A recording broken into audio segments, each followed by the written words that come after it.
We have this urban legend in my city called the Wrong Way Man. Supposedly, you might see him standing on the side of the road when you're driving. Some say it's always when you're on your way home. I've seen pictures of the Wrong Way Man. They circulate among us by text message. They circulate among students, workers, friends, and family here. Oddly, I've never seen any of those pictures posted online. I'm not sure if it's because of fear or because those who've taken the pictures want to perpetuate the mystique of our local urban legend, or because of something else. I was pretty sure those pictures had been a hoax, just someone dressed up as the Wrong Way Man. Maybe it was the same person every time. As far as what the Wrong Way Man looks like, he wears his tattered clothing backwards, usually a flannel shirt and jeans. His painted smiling face looks eerily realistic until he turns to the side and you can see it's a smooth surface. It seems that he shaves his hair off, paints a face over the back of his head, and puts a shoulder-length wig on that covers up his real face. Those who I've met who claim to have spotted the Wrong Way Man say they've waited a week before driving home, staying over at a friend's house or a hotel. I've also heard if you see the Wrong Way Man that you need to wait a whole month before going home. The common consensus seems to be if you see him while driving home, don't finish the drive home. Turn around, go somewhere else, and wait for at least a week. I thought it was a bunch of nonsense until my date and I saw the Wrong Way Man when we were driving back to my house from the movies. It was Katie who spotted him. "Slow down," she said. "I think I see that Wrong Way Man you told me about." Katie had only lived in my city for half a year, so in my quest to win her over and be as interesting as possible, I shared with her everything I knew about the Wrong Way Man. Was it just a coincidence that we'd been talking about him a few days before? I had never seen someone dressed as the Wrong Way Man in person. Pictures, sure, but never in person. My foot was shaking as I eased up on the gas. It was dark, nearing midnight, and there were no streetlights. My car's headlights lit him up. On the side of the road, he was facing us. Actually, he had his back to us. That painted face was facing us. The jeans and flannel shirt and wig were all turned our way as well. His arms and legs looked wrong. They were shoved down in his clothing the opposite way. I wanted to be amused, but I was alarmed. When we got to be about 10 feet away in my car, he turned his painted head towards us. Those painted eyes, realistic but forever held too wide, seemed to be staring right into mine.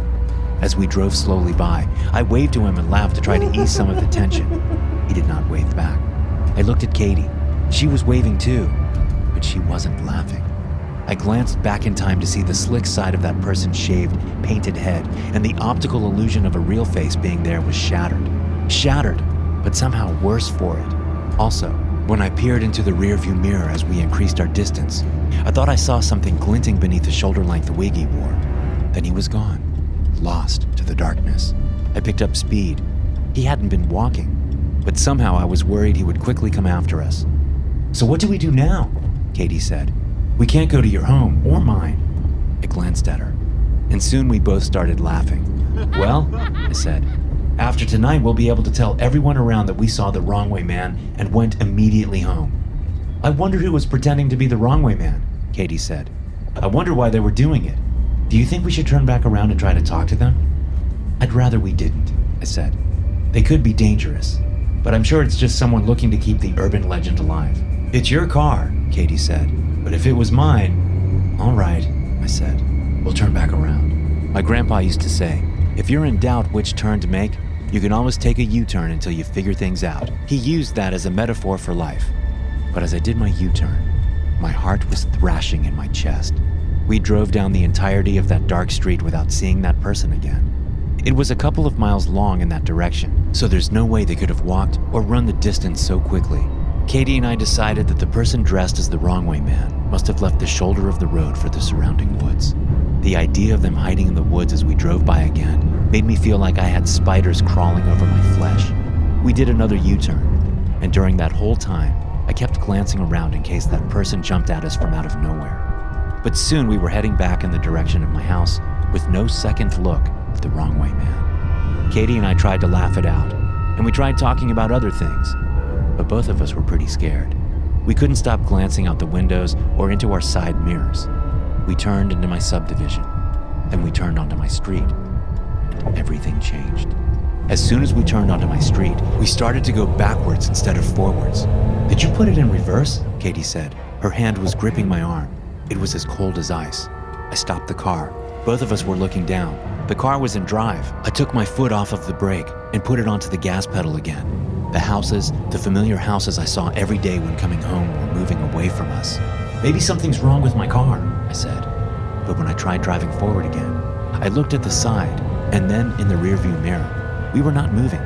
In front of us, the houses receded every time I put my foot on the gas. But from the side and rear, it appeared that we were standing still. On my street, everything was well lit. There were tons of streetlights, so we couldn't chalk it up to limited visibility. "Let's get out of here," Katie said. Her voice was almost a whisper. "Yeah," I said, in a similar way. "But how are we going to leave?" "Put it in reverse." When I put my car in reverse, we actually moved forward. But to the side and rear, once again we seemed to have not moved, like we were caught just past the entrance to my neighborhood. Right when Katie and I thought about getting out of the car, we spotted someone coming towards us. They were approaching us from the front of the vehicle. They were about 20 feet away and closing in.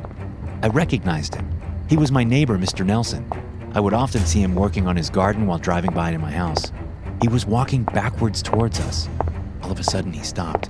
He began shouting, "Emple, Emple," over and over again, standing stock still, his back to us. Only later would I realize he had been saying, "Help me," in reverse. I rolled down the window. "Mr. Nelson," I said, "what's the matter?" He stopped shouting. Now that my window was down, I could hear his body creak and snap. Blood poured out of his fissures as the joints of his arms and legs changed drastically. When Mr. Nelson's head twisted all the way around towards us, I was sure that I saw the light go out of his eyes. Whatever had taken over Mr. Nelson made a first step forward with the new architecture of his body. Katie and I both began to scream at that first step. I rolled up the window as Mr. Nelson walked around on strange, inhuman legs. His kneecaps and elbows had become stretched and exaggerated from being reversed. I put my foot on the gas, with the car still in reverse. Through the front windows, we seemed to be careening forward. A glance out the sides or in the rear view showed us to still be stationary. We slammed into Mr. Nelson. Blood splattered across the windshield. The car rose and fell as we went over his body. To the sides and rear, there was no indication of the car rising and falling. I did not see a lump appear behind us. I kept my foot on the gas, still going forward, in reverse. I saw a window of a neighbor's house shatter. A couple I barely recognized crawled out like baby spiders out of eggs, leaking blood as they scraped themselves against the shards in the window frame. When the wife paused in the window, she smiled. She intentionally rubbed her scalp against a particularly sharp-looking piece of glass. I could see the white of her skull. By then, her husband was already on the ground running towards us. I sped forward. Their house vanished in the sides and rear of the vehicle, which were, again, still stuck near the street's entrance. More people were coming out of their homes. They came out all twisted and broken, damaging themselves further as they exited. They ran towards us on backwards legs, churning their backwards arms. Everything about them was the wrong way. Before long, I found myself slamming on the brakes. "Keep going!" Katie yelled. "They're going to catch up with us!" Ahead, I saw my own driveway. Someone that looked like me was talking to another person with a painted face. The painted face nodded up and down. It nodded like a real face would do. Then I saw the wig shuffle and move seemingly on its own. I realized that the true face under that wig was talking, moving its lips, breathing. The wrong way man was talking to me or someone who looked like me. At the same time, Katie was reaching over me, trying desperately to put her foot on the gas. A couple of twisted pieces of bone and meat collided with the windshield. It was a mangled-looking couple. These were faces I should have recognized, but couldn't due to their present state. Their twisted arms continued to beat at the window, even though their eyes told me that no one was home. A spider's web of cracks spread across the windshield, its grooves filled with blood. I slammed my foot on the gas while helping to steady Katie back into her seat. We flung those two off, and right after that, we ran over an entire family in quick succession. I didn't have time to feel guilty. These were not my neighbors. These were not my neighbors. These were not... Katie and I both began to change. I heard some of my bones break. I felt it a moment later, like the reverse of lightning before thunder. Katie and I started screaming, almost in unison, and about in the same tune. It was like a choir of pain and fear. "Keep your head back!" I yelled as I strove to keep my head pinned against my seat. "Don't let it twist around. No matter what happens to the rest of our bodies, we can't let it kill us." "I know," Katie said. "Just get this car out of here. Make a U-turn or something." Make a U-turn, I thought. What was it my grandpa said about life and how if you didn't know what to do, you could always make a U-turn? Still in reverse, yet still going forward, I wheeled the car screeching around. I didn't glance out the sides or rear. I gunned it, heading back towards where we had come from. The wrong way man waited. He waited for me at the juncture of my driveway and the street. His painted mouth grinned forever. His painted eyes were too wide and incapable of blinking. We passed him and drove out of the neighborhood. Katie and I weren't out of the woods, though. I was able to get us to a nearby gas station before my legs and arms, which were part of the way reversed and leaking blood, completely gave out. We crawled out of the vehicle and onto the cold, hard concrete of the gas station. I blacked out almost at once, but Katie tells me she retained consciousness until the ambulance arrived. We spent months in the hospital with broken bones and torn ligaments and muscle.